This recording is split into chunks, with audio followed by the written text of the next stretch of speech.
میں پناہ مانگتا ہوں اللہ کی شیطان مردود سے۔ شروع کرتا ہوں اللہ کے نام سے جو بڑا مہربان اور نہایت رحم کرنے والا ہے۔ رمیز وائس کے تمام ناظرین کو السلام علیکم۔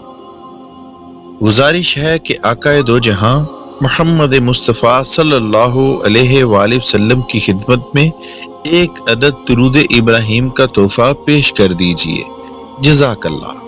اسیران کربلا کو یزید سپاہی شام کی طرف لے جا رہے تھے کہ راستے میں رات ہو گئی۔ جس جگہ پڑاؤ کا فیصلہ کیا وہاں قریب ہی عیسائیوں کی ایک عبادت گاہ تھی۔ اس مبارک عبادت گاہ میں ایک ضعیف العمر عیسائی راہب رہتا تھا جو بہت ہی پرہیزگار، متقی، عبادت گزار اور خدا ترس انسان تھا۔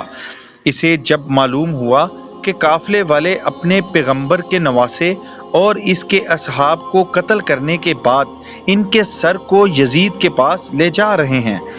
ناظرین، ہم چاہتے ہیں کہ آپ مزید ویڈیوز دیکھنے کے لیے ہمارے رمیز وائس چینل کو لائک کریں، سبسکرائب کریں اور ساتھ ہی موجود بیل کے بٹن پر کلک کریں تاکہ آپ کو ہر آنے والی نئی ویڈیوز بر وقت مل سکیں۔ شکریہ۔ تو اس نے یزیدی فوج کے سردار سے کہا، میں تمہیں 10,000 دینار دوں گا بشرطے تم آج کی رات کے لیے اپنے پیغمبر صلی اللہ علیہ وآلہ وسلم کے نواسے کا سر میرے حوالے کر دو۔ یزیدی فوج کا سربراہ ایک لالچی شخص تھا، لہٰذا اس نے راہب کی شرائط مان لی اور حضرت امام عالی مقام حضرت امام حسین علیہ السلام کا سر اقدس اس راہب کے حوالے کر دیا۔ راہب حضرت امام حسین علیہ السلام کا سر اقدس لے کر اندر چلا گیا۔ راہب نے نیزے پر سے سر انوار کو اتارا اور اس کو خوشبودار پانی سے دھویا، اسے صاف کیا اور خوشبو لگائی، خوبصورت غلاف میں رکھا اور اس کے پاس بیٹھ گیا۔ رات بھر حضرت امام حسین علیہ السلام کے چہرے کی زیارت کرتا رہا اور آنسو بہاتا رہا۔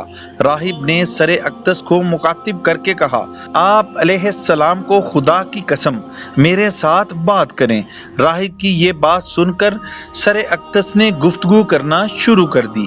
راہب سے کہا، تم مجھ سے کیا چاہتے ہو؟ راہب نے کہا، آپ کون ہیں؟ سر اقدس سے آواز آئی، میں محمد صلی اللہ علیہ وآلہ وسلم کا فرزند ہوں، میں علی المرتضیٰ علیہ السلام کا بیٹا ہوں، میں فاطمۃ الزہرا سلام اللہ علیہا کا لخت جگر ہوں، میں کربلا میں قتل ہونے والا مقتول مظلوم حسین ہوں۔ وہ راہب بیان کرتا ہے کہ حضرت امام حسین علیہ السلام کے سر اقدس سے نوری شعائیں اٹھ کر عرش معلیٰ تک جا رہی تھی۔ نور کا ہالہ سر اقدس کا طواف کر رہا تھا۔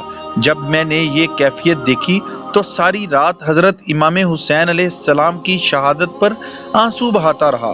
حضرت امام حسین علیہ السلام کے احترام اور توقیر کا اسے یہ صلہ ملا کہ صبح جب باہر نکلا رحمت خداوندی نے اسے اپنی آغوش میں لے لیا۔ اس نے کلمہ پڑھا اور دائرہ اسلام میں داخل ہو گیا۔ ایک طرف وہ یزیدی لشکر کے سپاہی تھے کہ جو بے ادبی کا ارتکاب کر کے دولت ایمان سے محروم رہے، اور دوسری طرف راہب تھا کہ جس کا دامن امام حسین علیہ السلام کے سر اقدس کی عزت و تعظیم کرنے کے صدقے میں ایمان کی نعمت سے بھر دیا گیا۔ ناظرین محترم، یہ تھا کربلا سے واپسی پر حضرت امام حسین علیہ السلام کے سر اقدس کا ایک خوبصورت معجزہ، جس سے ایک راہب کو ایمان کی دولت حاصل ہوئی۔ ہم چاہتے ہیں کہ آپ ہماری چینل ٹیم کی حوصلہ افزائی کریں تاکہ ہم مزید محنت و لگن سے ایسی ویڈیوز بنائیں تاکہ آپ دینی و دنیاوی لحاظ سے ان سے مستفید ہو سکیں۔ اللہ حافظ۔